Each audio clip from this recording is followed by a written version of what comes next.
प्रकृति का खेल बड़ा अनोखा होता है दोस्तों, जहां दुश्मन भी कभी कभी मजबूरी में एक दूसरे का सहारा बन जाते हैं। आज हम आपको एक ऐसी ही हैरान कर देने वाली कहानी सुनाने जा रहे हैं जो राजस्थान के रेगिस्तानी इलाके के बाड़मेर में घटी है। एक 100 फीट गहरा कुआं और उसमें फंसे दो प्राणी, एक सांप और एक मोर। वैसे तो सांप और मोर एक दूसरे के जानी दुश्मन होते हैं, लेकिन सांप जो मोर को अपना शिकार बनाता है और मोर जो सांप को देखते ही उसे मार डालता है। लेकिन इस कुएं में कुछ अलग ही नजारा था। दोनों अपनी दुश्मनी भूलकर एक दूसरे को नुकसान पहुंचाए बिना बस अपनी जान बचाने की जद्दोजहद में लगे हुए थे।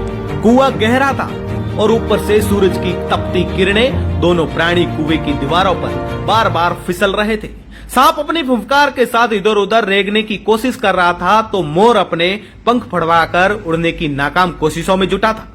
लेकिन वो कुआं उनके लिए एक जाल बन चुका था। तभी गांव का एक युवक इस घटना की खबर सुनकर कुएं के पास पहुंचा। उसने देखा कि दोनों प्राणी मुसीबत में हैं। उसने बिना देर किए एक मोटी रस्सी ली और अपनी कमर से बांधकर और गांव वालों की मदद से उस 100 फीट गहरे कुएं में उतर गया।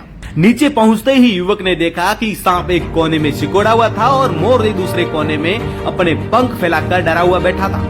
युवक ने पहले सांप को सावधानी से एक छोटे से डिब्बे में डाला और फिर मोर को अपने हाथों से पकड़कर बड़े प्यार से उठाया और गांव वालों ने रस्सी खींची और कुछ ही मिनटों में युवक दोनों प्राणियों को लेकर सुरक्षित बाहर आ गया। जैसे ही सांप और मोर को आजादी मिली तो उन्होंने एक दूसरे को देखा, लेकिन इस बार दुश्मनी की जगह उनके बीच एक अनोखा रिश्ता बन चुका था।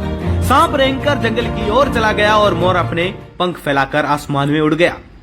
युवक की इस बहादुरी ने गांव वालों का दिल जीत लिया। उसे न सिर्फ दो प्राणियों की जान बचाई बल्कि यह भी दिखा दिया कि मुसीबत के समय दुश्मनी भूलकर एक दूसरे की मदद करना ही सबसे बड़ा धर्म है। प्रकृति ने हमें यह सिखाया कि जानवर भी मुसीबत में एक दूसरे का साथ दे सकते हैं, तो हम इंसान क्यों नहीं। तो दोस्तों, यह थी सांप और मोर की अनोखी कहानी और युवक की हिम्मत की दास्तां। प्रकृति के इस खेल में हमें यह सीख मिलती है कि जिंदगी में चाहे कितनी भी दुश्मनी क्यों ना हो, मुसीबत के समय एक दूसरे का सहारा बनना ही असली इंसानियत है। अगर आपको यह कहानी पसंद आई है तो दोस्तों अपने दोस्तों के साथ में शेयर करना ना भूले। प्रकृति के ऐसे अनोखे खेल हमें जिंदगी का असली मतलब सिखाते हैं। तो जुड़े रहे तमाम प्रकार के अपडेट के लिए द खटक के साथ मैं आपका साथी जसवंत सिंह शिवकर। दोस्तों, किस प्रकार प्रकृति जो है वो बेजुबान जीवों को देख सकते हो। एक दूसरे के दोनों ही दुश्मन है, फिर भी एक दूसरे को कुछ भी नुकसान नहीं पहुंचा रहे, क्योंकि दोनों ही मुसीबत में। अभी आप देख सकते हो, ये अभी मैं आपको दिखा रहा हूँ, ये एक 100 फीट के कुएं के अंदर गिरे हुए हैं। अब दो ये तो थे ही और इनके साथ तीसरा मैं भी आ गया।